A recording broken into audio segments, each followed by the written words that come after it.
Welcome back to the Cossy Arsenal channel. My name is Cossy. Welcome back to a brand new video. We've got to talk about Arsenal transfers this year. And the big question is, what is going on with Andre Bata and Mikel Arteta? They promised us a big window. They promised us a very big transfer window. And it doesn't look like that. I mean, if you look at Liverpool and Manchester City, that is what we call an ambitious team, an ambitious transfer window. Going into the market early, doing big deals, doing important deals. But for Arsenal, it is actually quite the contrary. We have been rejected by about 6 players. And that is alarming for me. If your first targets are going to other clubs, and these are the clubs you want to catch up on, then there is a very big question. Andre Bata is talking to a couple of players before deciding on the right targets. But if the likes of Florian Wirtz, the likes of Milos Kerkez, the likes of Dean Huijsen are going to other clubs as we continue to talk to other players, are we really on the right track? And are Arsenal really going to get the right players in this summer? Hit the like button, subscribe to the channel as well. I am not panicking at the moment, and you shouldn't panic as well. I just want us to talk about what is actually going on. Why are the better players, the good players, going to other clubs? And do Arsenal have a master strategy they're going to pull off to get us some surprisingly very good players? Or is it going to be just another average window like last summer, Mikel Merino, Ricardo Calafiori, and then Raheem Sterling?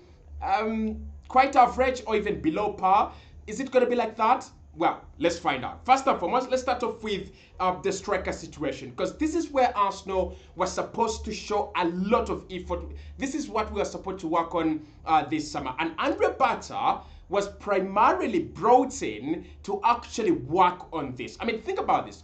Arsenal under Mikel Arteta and Edu had already worked on the Zubimendi deal, and we had also worked onto the Nico Williams deal, which means that Andre Bata had one job: come in and get a centre forward. It's now 14 days into June, and there is no bid for a centre forward. Forget all these rumours that Arsenal made a bid on Gyökeres, Arsenal made a bid on this one and that. Arsenal have not made a single bid for any single centre forward. And according to The Athletic, as reported by David Ornstein on the 13th of June, well, Arsenal still deciding between Šeško and Gyökeres. And if that doesn't work out, they'll go and sign Oli Watkins. What that tells me is, if you still have 3 options on the table for your primary role, you want to sign a centre forward as a primary target, and you still have 3 options and you've not made a bid, it shows me that Arsenal are not really prepared. And I was not really prepared for Arsenal not to be prepared this summer. I hope you understand what I mean.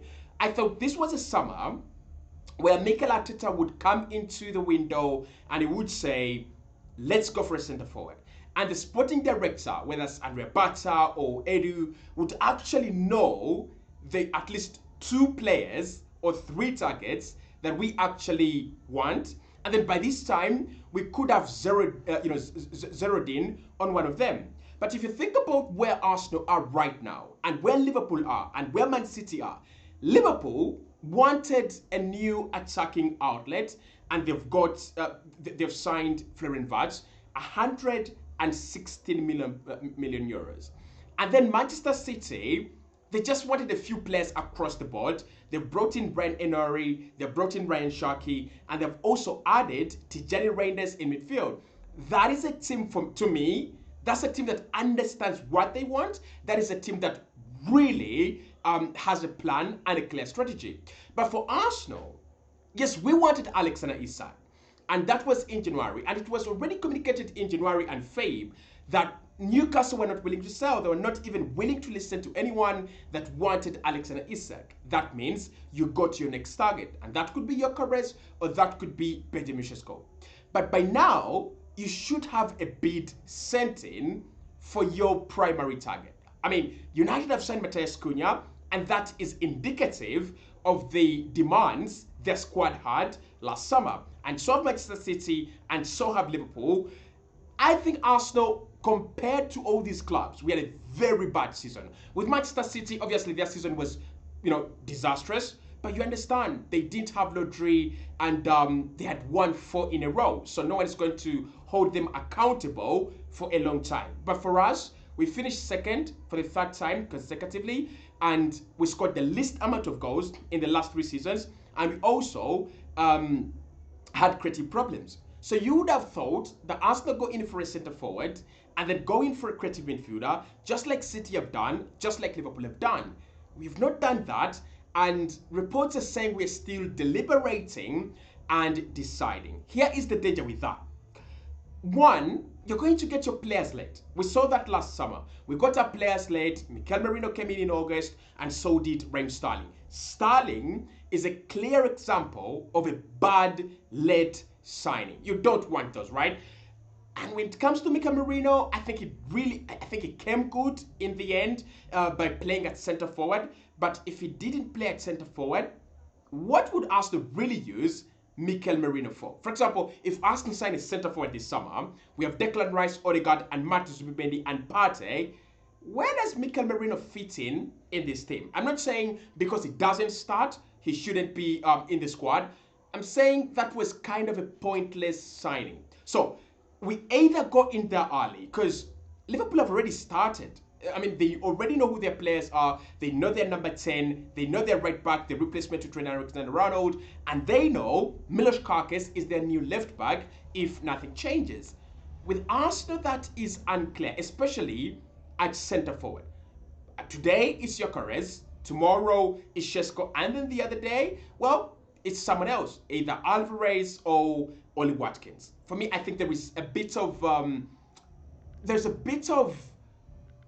poor decision making and delayed decision making. I don't know whether this is because of fans, because the Athletic are saying almost every deal Arsenal are looking at, they're like, that is too much, that is too expensive, that's gonna cost too much. So is it the price of the players? Is it Mikel Arteta and Andre Bata still disagreeing, or is it still too early and Arsenal planning to do their deals a little bit later on? But we know Andre Bata, he works on his deals early, and he wants to get deals done as quickly as possible. Now, let's talk about the deals that Arsenal missed out on, and let's try to make sense why our summer is like this, right? So Leroy Sané recently is the most recent player to be on Arsenal's radar, concretely talk to Arsenal, and then he has ended up in Turkey at Galatasaray. Now, we've been told that Leroy Sané went to Galatasaray, not Arsenal, because of wages. He was offered about 16 million net per year. That is a lot of money. Like, that is a lot of money. And I understand if Arsenal never wanted to compete with that. I understand if we never wanted to offer 16 million net or even higher than that. But Arsenal had a lot of time to convince Leroy Sané to join us right from January. It was already indicated in January that Bayern were going to give him a low deal, and Arsenal were there. And it is so surprising that Galatasaray and Besiktas and all these other clubs have actually come in, agreed a deal, while Arsenal are there and they're looking. Were we not sure if Sané was the one? Maybe, maybe not. I can't guarantee that. But for you to lose out on Sané, 29, he's a free agent. You're not going to pay a lot of money for his services.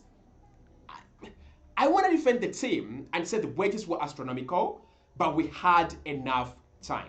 That is deal number one.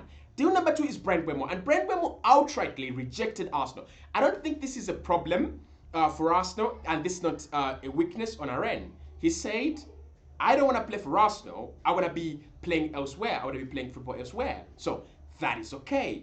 Rejected Arsenal outright. Nico Williams is going to Barcelona.